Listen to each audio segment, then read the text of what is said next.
Et quand viendra le tour de la Syrie, la question reste posée. Après 6 mois de contestation, la mobilisation est toujours là, mais la répression aussi. On compte au moins 2600 morts et des milliers d'arrestations. L'opposition syrienne s'organise à Damas, mais surtout à l'étranger. Et ce week-end, les opposants laïcs se sont retrouvés à Paris pour lancer une coalition. Avec nous sur ce plateau, Randa Kassis. Alors je rappelle que vous êtes la porte-parole de cette coalition.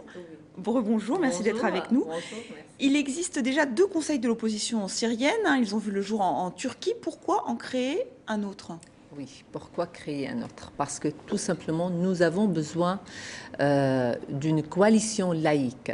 Tout ce qui a été créé jusqu'aujourd'hui a été quelque part manipulé et financé par les islamistes, ou si vous voulez, on peut le rappeler, les frères musulmans.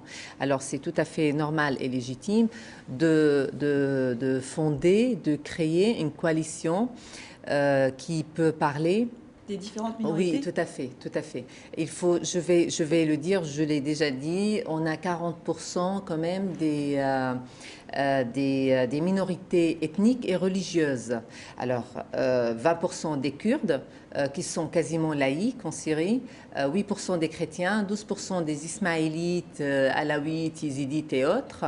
Et tous, ils veulent quand même un État laïque pour une simple raison, c'est avoir la sécurité pour eux, pour qu'ils ne seront pas persécutés dans l'avenir. Alors, l'État laïque quelque part, est une nécessité. Avec une telle diversité, je crois personnellement que le terme laïque apparaît... c'est comme quelque chose qui est magique, lequel les groupes peuvent se réunir autour des valeurs humaines. Mais à terme, vous voulez aussi travailler avec les autres opposants syriens qui se font connaître aujourd'hui. Est-ce que vous êtes en lien avec eux là maintenant? Il y a bien sûr, il y a des liens avec des autres opposants. Nous ne sommes pas contre les autres, nous avons tout simplement 2 objectifs. Cette coalition a un objectif pour faire chuter le régime syrien, comme tous les autres opposants, mais bien sûr, elle a aussi un programme politique et culturel à la fois. Alors oui, nous avons des liens, mais je peux le dire personnellement, moi aujourd'hui je fais partie du comité de cette coalition, et il y a pas mal des personnes qui partagent cette idée. Nous voulons tout simplement une position très claire anti-islamiste parce que tout simplement c'est une pensée totalitaire qui est tout à fait...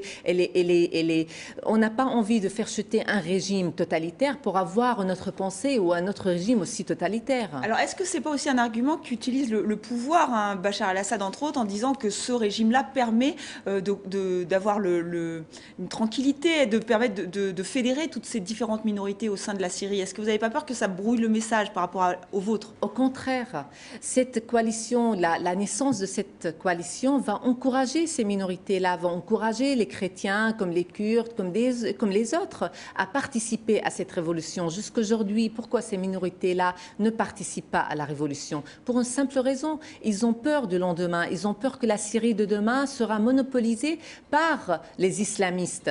Et voilà. Et vous portez en tant que Tout garant. à fait. Alors, vous le savez, c'est très difficile pour les journalistes de couvrir ce qui se passe en Syrie. Une équipe de l'AFP TV a été autorisée à tourner à Homs, qui est l'un des bastions de la contestation. Un tournage fait sous très haute surveillance. On regarde.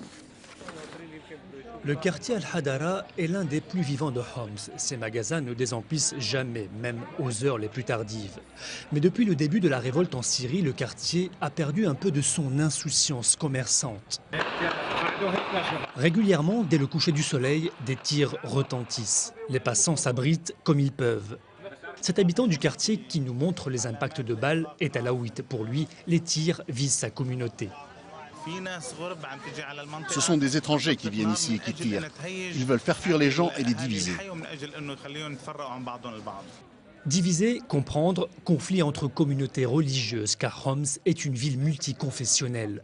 La majorité sunnite y côtoie des chrétiens et des alaouites, la minorité dont est issue la famille Assad, au pouvoir depuis 1970. Le quartier Al-Hadara est majoritairement alaouite. Certains ici disent craindre des représailles en cas de chute du régime. Manipulation du pouvoir selon l'opposition, pour qui ce dernier joue la division religieuse pour se maintenir. Ce que démentent les autorités. Ce commerçant sunnite reconnaît des tensions mais rejette l'idée même d'un conflit entre communautés. Oui, il y a des petits problèmes qui peuvent être résolus de manière internationale ou même ici. S'il y avait un conflit communautaire, vous verriez les gens s'entretuer et pas ensemble comme vous pouvez le voir. Le régime syrien accuse régulièrement des groupes armés intégristes d'être derrière les manifestations. Le prétexte a permis à l'armée de faire des incursions meurtrières dans les villes. Rien qu'à Homs, des dizaines de personnes ont été tuées très récemment. L'armée est présente partout dans la ville. Homs est divisé entre quartiers pro et anti-régime. Les accrochages entre civils sont réguliers, des personnes sont enlevées et tuées. C'est le cas de ce jeune alaouite accusé d'être un milicien pro-régime. Malgré la violence qu'il a subie, il refuse de croire à un conflit communautaire. Je voudrais leur dire une chose, on a toujours vécu comme les doigts d'une même main. Toute notre vie, on a été unis, on ne faisait pas de différence entre nous. Alors j'espère que la situation redeviendra mieux qu'avant. Malgré l'impasse politique et la répression, la Syrie n'a pas sombré dans les violences entre communautés. Mais ceci n'est pas à exclure si le conflit se durcit. Randa Kassis, vous craignez une guerre civile en Syrie? Personnellement, non. Pourquoi? Parce que tout simplement, je crois qu'il y a eu quand même des exemples. On a vu le Liban, la guerre civile au Liban, on a vu les Irak. En Irak, les Irakiens, comment ça a été après, bien sûr, la chute de Saddam Hussein. Je crois à une chose, que l'être humain quand même apprend des expériences des autres.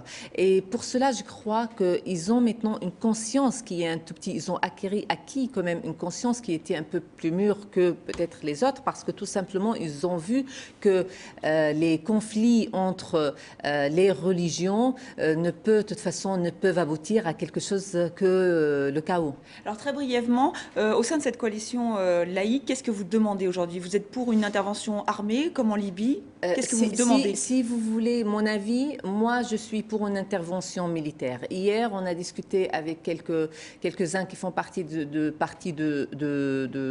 cette coalition. Oui, de cette coalition.